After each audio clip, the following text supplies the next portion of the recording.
Hello and welcome to One India News, and these are the top global stories of this week.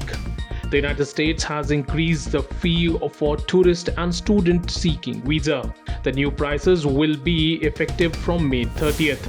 The US Department of State said that it is increasing the visa prices for certain non-immigrant visa applications or NIV processing fee from $160 to $185. The visa fee will be applicable to those applying for visitors visa for business or tourism and other non-petition based NIVs such as student visa and exchange visitor visas. As per the current exchange rate, those applying for US visa under the given category will have to pay 15,000 rupees instead of the estimated 13,000 rupees.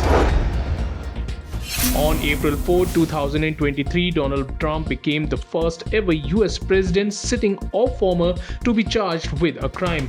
Trump appeared before a judge at the Manhattan Criminal Court accused of allegedly falsifying business records.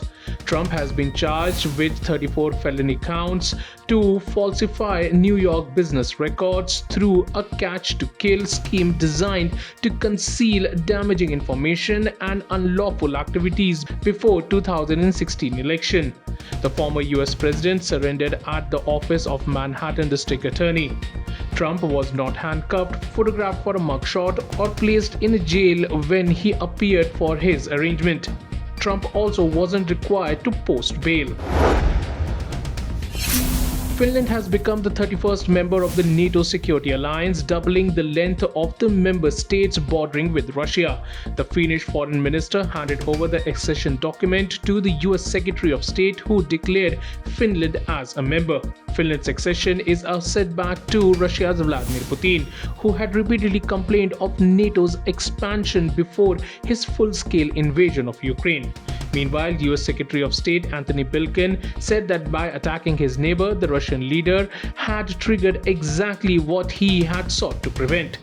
Finland shares a 1,340 kilometers eastern frontier with Russia.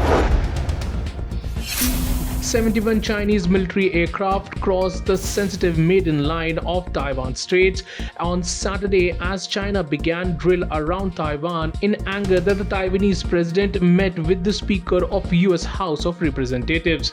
The three-day drills, announced the day after the Taiwanese president returned from the United States of America, had been widely expected after Beijing condemned the Wednesday meeting in Los Angeles. China views democratically governed Taiwan as its own territory and has never renounced the use of force to bring the island under its control. Poland has decided to send 14 MiG-29 fighter jets to Ukraine, helping galvanize support in the West to supply main battle tanks to Kiev.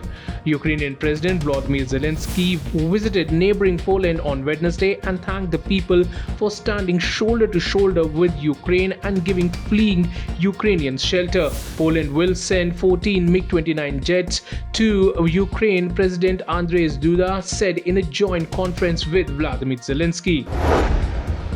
Israeli police entered Jerusalem Al-Aqsa Mosque in force on Wednesday to clear up group it said were barricading inside, leading to clashes with worshippers and triggering an exchange of cross-border fire with Gaza. The incident during the Muslim holy month of Ramzan and on the eve of Jewish Passover came amid fear that tension built up during the year of escalating violence could be unleashed at the Al-Aqsa Mosque. Palestinian militants fired at least 9 rockets from Gaza into Israel overnight, prompting airstrikes from Israel, which hit what it said were weapon production sites for Islamic group Hamas. British Prime Minister Rishi Sunak vowed to do whatever it takes as he condemned the political correctness which has prevented action against wild criminals behind the sexual abuse of children and young women and launched a new task force to go after such gangs.